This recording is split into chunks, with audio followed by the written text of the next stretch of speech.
Greetings, beautiful people. This is SB Favor Thinking Podcast, and my name is SB Favor. How are you doing? It is Friday, July 9th, 2021, another wonderful day and another day to be thankful. And as I always say, if you focus on what is good, then you can project something good to happen. If you are out there traveling about, make sure you're wearing your mask and using your hand sanitizer. We are still in the middle of a pandemic and we still have to protect ourselves. So please be cautious and protect yourself and protect your family members.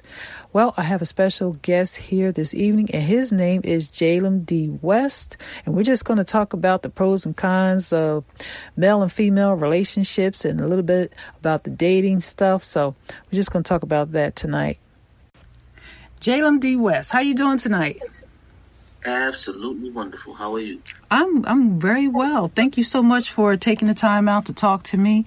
We were having a conversation earlier in the week. We were talking about dating a little bit. We were talking about pros and cons of what men and women do to one another. And but first, before we get to that, tell me a little bit about yourself, because you are a future pastor and you have a few things in the works. So tell me a little bit about yourself.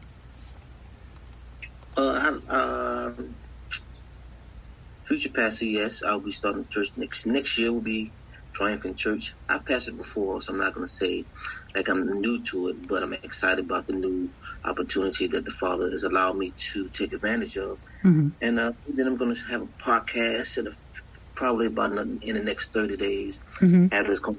It's called Distinguished Gentlemen, and it's designed for black men to come together, to have a safe place to talk, communicate, uplift one another.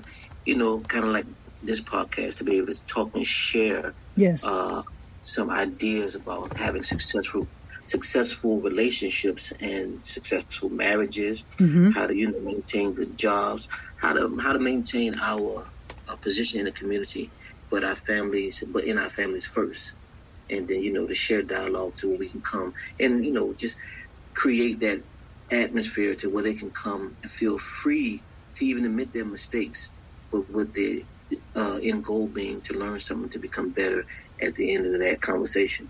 Wow, I love that.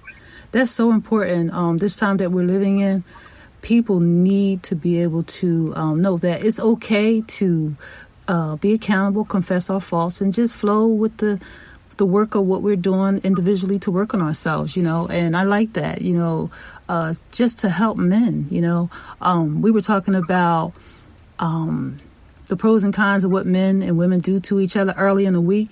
We were talking about, I asked you a question. Remember that. I asked you a question. I said, first I said, why men and women can't be friends without having sex. And then I asked you another question. I said, why do men objectify women sexually? It didn't pertain to me personally, but I asked you that question because, women, we have conversations amongst ourselves. So, we were just, me and you, we were having a conversation. So that's how that question came about. Right. Now, you may elaborate, or you just want to? Yeah. You were saying that I asked you a question about, why men objectify. Why do some men, want to, make that specific? Why do some men objectify women? Because all men don't do that, but some men do. And why do some men feel they can't have friendships with women without having sex? Because I've been on both sides of that scenario. I've been that no good man who objectify a woman, mm-hmm. and then you come to the knowledge of who you are as a man who sincerely loves God, and then you understand your position, and then it makes you understand why you don't do certain things. Mm-hmm. So when I was in that avenue of not being married, being single, sometimes it's a taught behavior. It's like when women are from birth, mm-hmm. or as little girls, they're told to say no. Men are bad. Mm-hmm. All boys want one thing. Don't like boys. It's been a conditioned mentality, mm-hmm. to how they see men. No, because we were always taught, or they were taught, not all women, not all little girls, mm-hmm. I want to be clear on saying that, but it's been a real real mental conditioning from a young age for the little girls, Mm-hmm. because the girls were always the precious ones, the protected ones. But no one told men no. We were not taught no. That conversation was never for us to say, hey, no, don't run away from girls. Girls are not good. Mm-hmm. Girls can use you, hurt you, disappoint you. Right. We're not taught that. So we're taught to, in our lustful nature, Mm-hmm. to conquer. Wow. And that's what we do. Wow. We to conquer. And so it's like how many notches on your belt, Mm-hmm. how many women. And it's really not how many women you can sleep with, because Mm-hmm. no one sits around and count. But Right. every time you see a new opportunity, you try to figure out, how am I going to get this person to do what I want them to do? Wow. You know? That's interesting, because you are very much on point. It's a mindset on both sides, men and women. And so women do things to men, men do things to women. But you said that it's a conquering thing. And so what can help a man to be transformed from that type of mindset? Because, you just explained that, you used to be a certain way, but now you understand your identity. You understand who God is in your life. So what would you say to somebody to have a different mindset, a man? One, there has to be a true desire for truth, Mm-hmm. a true desire to change. Because I had a friend of mine, he was so poignant in his position when he said, man, I hope that these young boys don't do to my daughter what I did to women when I was their age. Wow. And it was a powerful statement, Mm-hmm. because he now had to come to the realization Mm-hmm. that his efforts here's the point. He didn't have no spiritual revelation. He didn't get closer to God. No one died in his family to where he had an epiphany to say, I gotta change. Mm-hmm. It was his daughter, and she became 16, and she was dating, and his worry in the back of his head, that what can I do? Or I pray, because Right. he don't know how to stop it, because he knows intelligently he can't stop it. But he's hoping that it doesn't happen, because he felt guilty now that he had someone that he had to protect. Mm-hmm. He had someone that he felt that he didn't want to be used in the same way that he used other people. Right. So it can be one of those things. Mm-hmm. And then it could be sometimes just spiritually, when you come to the point to where you come up under the knowledge of truth, Yes. seeking God, it can be, it don't have to be God, because I've ran into so many people to where their lives changed by their wife dying. Mm-hmm. They changed because their mother died. Mm-hmm. Sometimes they can lose a job, and everybody around them can leave. Yes. And they were left by themselves. And he said, man, because I can be honest, I did that one time. Mm-hmm. When I used to sell drugs, and there was a time that they thought I was going to jail for a long time. Mm-hmm. And I'm thinking that I'm this person, I got 2 or 3 women, Right. when I meet them Monday through Wednesday, and one on the weekend. Everybody know their role. Wow. Because they just want the money. Mm-hmm. They really do need. But the ones I thought who really cared, Mm-hmm. it showed me how much they cared when they thought I was going to jail. Wow. My money started to be missing. Oh my goodness, I don't know what you're gonna do. I don't think you understand what you put me in. Mm-hmm. Mm-hmm. Now all these questions about my lifestyle was an issue. Now when you were at the mall, you was at the grocery store, you was at the car dealership picking out the car you want, buying the clothes you want, filling up your refrigerator with food, Mm-hmm. putting diamonds on your finger, money in your bank account. Right. None of those questions arise. Right. But when trouble came, I realized what I had. So it made me say, wow, here are these women in my life who I'm thinking I got in control, but really, they're really not there for me. Right. So then you go back to the people who you had great examples from. Mm-hmm. Grandmother, she was a holy woman. My mom, she was the epitome of, who loved her husband, even when he didn't do everything right. Amen. We was at the table eating, Mm-hmm. we was getting ready to eat, and we was mad at my dad. He had done something Mm-hmm. really, really bad. And the whole house was like, no, we tired of this, Right. And that woman came from work, fixed the food, prepared the place, and we all sat down. Virtue. And I Mm-hmm. was getting ready to eat, you're right. And Mm-hmm. she said, no, your dad is still the head of this house. Mm. Because of what decision he made. Beautiful. And we still respect him. Yeah. So, then make you say, wow, I want a woman like that. Wow. Amen. Well, listening to what you are saying, it's a beautiful thing when it comes to family and seeing that example. But on the flip side of that, sadly, some men, they can't even see a virtuous woman like that in society today. And I say that because I personally have gone through things where, if a woman has a certain modesty or a certain type of character, she's not, quote unquote, provocative or seductive, some men won't even look her way. Because this is a sex-selling culture now. Mm-hmm. Everything is sexual. When you buy a car, it's sexual. It's always been that way. Why you need Billy D. Williams to sell a cigarette? Yeah. I remember back the pool commercials. Right. Billy wavy hair, smoking a cigarette, and I said to myself, Or you get a woman.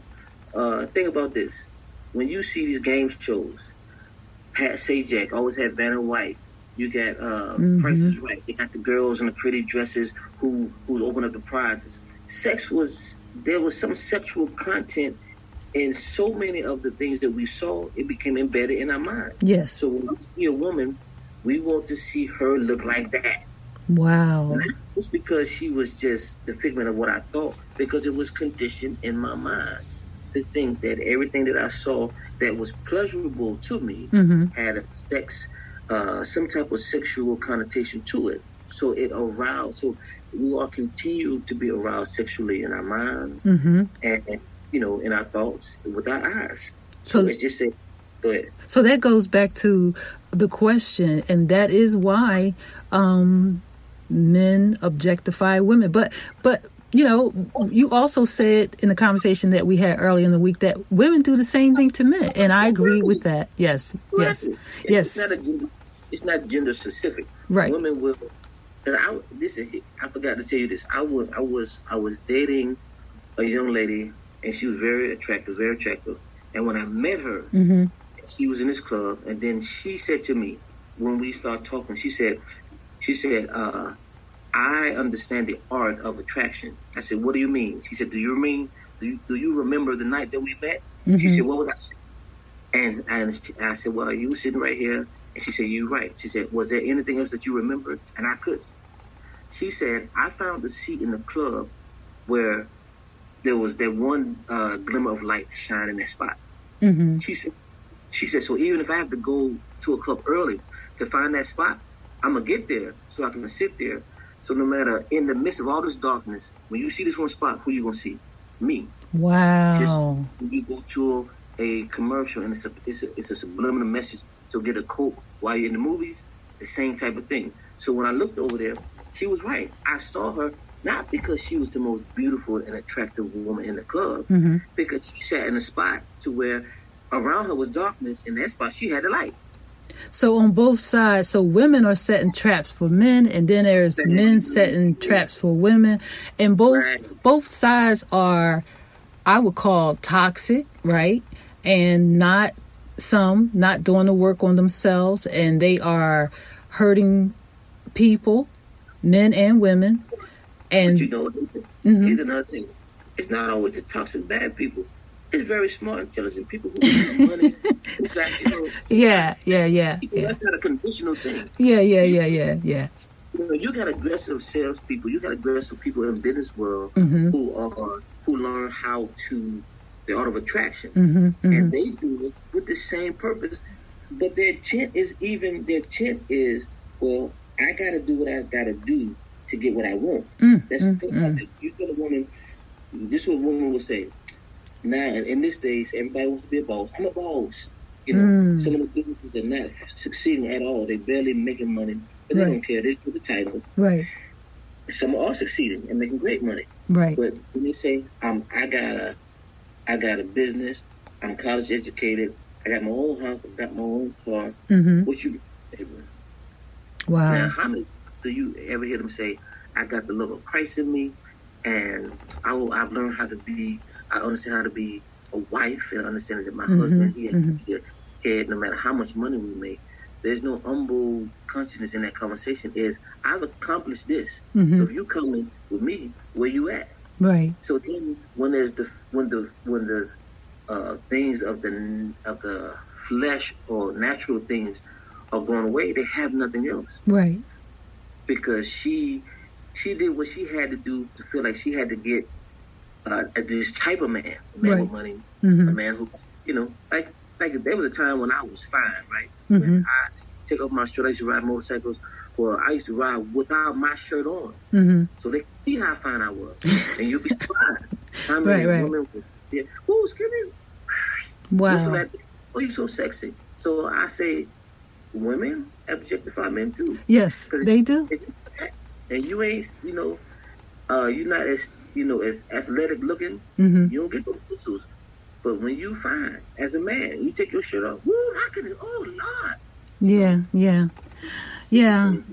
That's something else, because I hear a lot of women throwing men under the bus, so to speak. Saying men do this and men do that, but women, on an honest note, some women don't look at themselves. And what you're saying, you're absolutely right. And, as a parent, I have a daughter, and I must say, she's a full-grown adult now, but I thank God that, when I had my daughter, that's the first thing I thought about was I want to make sure that she is a woman of character, because that's so important. It's so important to have values and to remember what our grandmother and our grandfathers taught us. You know what I'm saying? Because what you explained about your family, I grew up like that too. I grew up seeing my grandmother serve my grandfather dinner every night, and it was a blessing to see that, because seeing that, I understand that there's a respect that men and women must give to one another. And we should be accountable to do the work on ourselves and be honest. Like you said, some people don't want to hear the truth.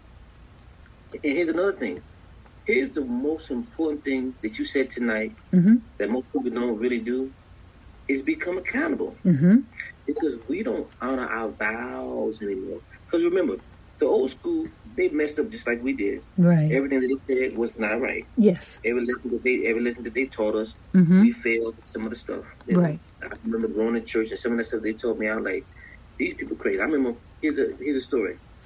There was a pastor, I went over his house, and somebody had ate the last piece of chicken. And that pastor said, if you don't tell me who ate this last piece of chicken, God's going to have you choking that bone, you're going to die. So, I really want to say, well, if the chicken gone, we already going to dispose of bones, so how can we die? Right. But, they put that fear in you that was sometimes dysfunctional. So, with that being the case, some of the stuff that they did taught us wasn't always true. Sometimes it was just scare tactics. Some of the things they told us was just to get us to see God with the fear and not with love. Yes. The fourth thing they taught us that you can see then that we don't see as much in today's time is the committing of the vows. If I tell you something, that's what I'm going to do. I don't always have to love you, but just because I said I wouldn't leave you in a situation no matter what, that's what I'm holding on to. Right. Because I loved you a little while ago. Yes. But I'm still going to honor what I said I was going to do. This culture, we are so consumed with us, the new movement, the love me moment. Yes. And they're going to be lovers of themselves. And what he was saying, in that context, we're going to love ourselves so much that we can forget about everybody else. How to be compassionate. Why you get those women throwing men up under the bus? Because they are no longer compassionate, understanding. When a person says, every man do this, they just hurt. Because they haven't dated every man. That's they true. Haven't dated Puerto Rican, Puerto Rican, Chinese. They haven't dated all races, all men. That's right. They just try to put all men in that category because they're hurt. So it's just like a dog that you see in the streets that's hurt. When you come, sometimes he may bite you when you're there to help him or growl at you because he don't know the difference between help and the person that has not helped him, because we all are the same. We're still human. Right. That's how people who are hurt do. They lash out, talk about, men do the same thing. All women want is your money. They get pretty, they get fat, and they get out of shape, and then they still want you to stay there.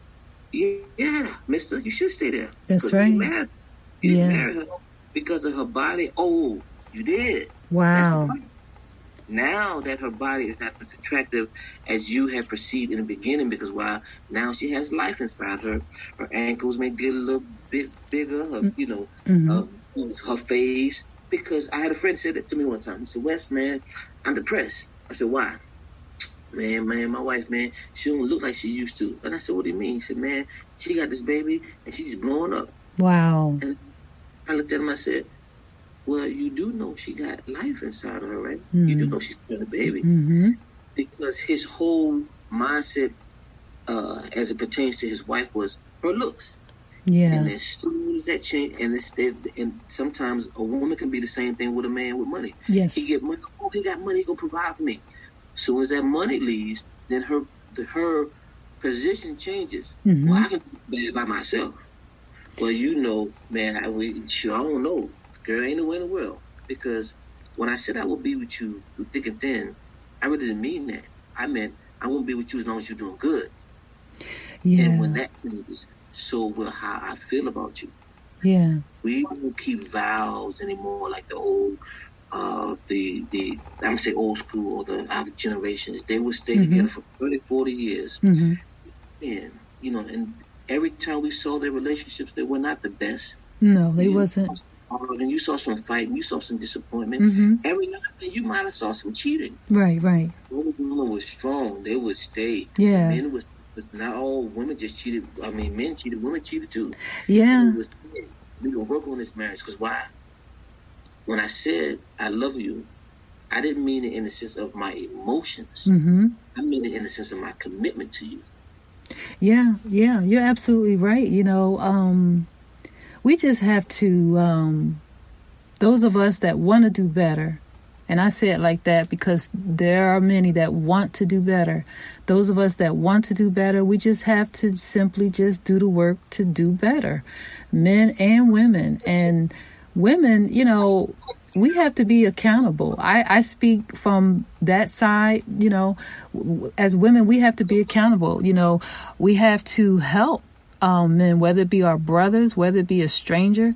We have to compliment them and encourage them. Men go through things just like women, we go through things, So, like you said, Wes, we have to show more compassion, So, that's deep, because I think some women just, like you said, they go from one relationship to the next that would hurt, and men do the same thing too. So that person that goes from one relationship to the next with that hurt, they perceive the next person as being the last person they was in a relationship with. What do you think about that? I think we talked about this when we had our conversation earlier, which is people say, because I'm single. Mm-hmm. I talk to people. I try to date and get to know someone. Mm-hmm. And the common theme is, I told a friend of mine last week, I said, in this day and time, I feel more like a therapist than I do a potential mate. You told me that. Yeah, you told me. Yeah. It's because they, even if they don't think you are the last person that hurt them, they do think you are the person that should deal with the hurt that the last person applied to them. Mm-hmm. And that's unfair. If you're not ready to date, go heal. But a lot of people, and this is the number one problem, not number one, here's one of the problems in our communities, is we don't think therapy and getting counseling is cool or what's happening or is evident. I got a friend of mine who she got engaged, started having problems, she started asking me questions, and I said, hey, it's a good idea that you go get counseling. She was like, no. She said, we're going to go. He said that. I said, yeah, go get counseling. Now she says to me, even if the relationship don't work, this counseling has been so beneficial to me because I see so much about myself. Mm-hmm. And I said, that's why you went. You don't go to counseling to make the marriage work or to make the relationship work. Mm-hmm. Go to counseling so you can see who you are, so that, because sometimes when you do see who you are, that person may not be the person for you. Because how you picked the person, how you chose the person could have been dysfunctional, and that person doesn't satisfy you for the person you are, but you couldn't see that with all the dysfunction. And now that it's clear, you realize, wow, I really put myself in a situation because I didn't see the proper way. So counseling doesn't always make sure or guarantee that the relationship will work. Right. But what it will do is help you understand more about yourself. Yes. And really trying to help the situation, the relationship, or the condition, you're gonna really want to do that, because some people go to counseling just because they feel like they have to save you. Yes, they do. I ain't going to counseling to learn nothing. I'm just going this because my woman said she gonna leave me, so I don't want her to leave me. So I'm gonna go to this class, say, nod, whatever they say, and leave out, so she can think I changed. Because why? I just don't want to teach her. But the real person goes because they want to better themselves in that moment to make sure I'm the best person that I can be for that person. And so many times that you dating women in this day and time, they got a lot of men too. It's not gender specific. They come into a new situation. I think my one of my favorite singers in the world, what she said, Erykah Badu, bad lady. Yes. Make sure good example. Yeah. Hey, y'all, we bringing all this, hey, how you doing? Well, I'm fine. So what you think about love? Because I asked them, my number one question that I ask is, what is your definition of love? Okay. You'll be surprised at how many people's definition of love that you're trying to date may be so different. Yes. What your perception is. Right. And then it opens up a door, then they talk about what they've been through, and then for the first 20, 30, 40 minutes, we talking about their past. So much to where it's unattractive. And it is. You come in there and somehow promise that you're going to rectify or be different from the person that, that they had before. And I always ask this question. I said, do you have any brothers or sisters? I mean, brothers, uncles, cousins, a father, his brothers? Yes. Well, how many of them are the same? How many conversations can you have with your brothers or some sons that you have and have the same exact conversation? Well, none. I said, because they all have a different temperament and mindset, right? She says, yes. I said, so how can you come to me and give the impression that I'm supposed to be like someone else when I'm different? I would never be like him. Yeah, that's crazy. Yeah. You don't have nobody. You don't have not one man in your life. They have this two men that have the same exact temperament, understanding about their personality. That's right. So when you, to me, this is a new opportunity. Yeah. You don't go to your new employer and say, hey, what do you see yourself in this company? Well, it depends. Because the last company I worked at, they lied to me. They told me they didn't pay me on Friday, and they told me I was going to get on time, but even when I came late, they told me they was going to forgive me, but they still wrote me. Carrying the baggage, basically carrying the baggage. What would you say to a young person right now that's, maybe in their 20s, maybe, or a teenager? What would you say to them in terms of the dating thing right now, pertaining to accountability? What would you say to that person? That's a very powerful question. And even as you were asking, I had not thought about it until now. So I'm going to be not quick to just give an answer, because that's a very powerful one. If I had to go through my experience, I would simply say, stay open-minded. Because the person that's closed-minded won't have the best experience in any relationship or any situation they're in. But also, you have to remember that people are still growing. Yes, that's right. I had a conversation with a young man who found his life in Christ, and he was, 100%. But when he met his girlfriend, he was not in the church. Now that he's in the church, he's trying to do everything to get her in the church to come to God. And he said to me, what do I do to get her to understand that I'm the man and she got to trust me? I said, well, you have not established trust. All you're doing is giving orders. That's right. You're not hearing her for who she is. You're not giving her the time that she needs to see Christ for herself. So I told him, won't you just continue to live the best way that you know how, and hopefully that exampleship makes her want to follow you. Yes, that's right. But in the sense of young people, I would tell them, you're at a stage where you're constantly growing. So you may not understand you might not understand this now, but later you're going to get to the place where you're going to be satisfied. But until then, you're learning. So a person that you love at 19 you may see them differently at 22 and 25 and 28. Mm-hmm. So make sure that the love that you have is for the person, for their mindset. Mm-hmm. Now, I always say this: when people say, "What is the number one thing that you want to know about a person?" It's their mind. That's right. I don't care about God. I don't care about how much money you got.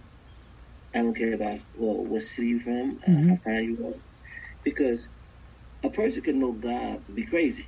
That's right. I'm glad you clarified that. Because yes, that's right. That's right. That's right. Do you see these people laughing? That's real. Cheating, doing all that in church, and they say they know God? That's right. Just because a person says they know God, it doesn't mean they do. That's right. If I can understand how you listen to them, out of the abundance of the heart, the mouth speaks. Amen. What is he saying? Because whatever is in their head is coming out of their mouth. Yes. So if you like it, and you can deal with it, but make sure that you just take your time and understand fully if the person that you're dating is satisfied within themselves. Because I talked to one last scenario. I talked to a young lady who's she's a YouTube sensation. Mm-hmm. She's 19, makes $10,000 a month from YouTube. Mm-hmm. Talking about makeup and all kind of stuff. Right.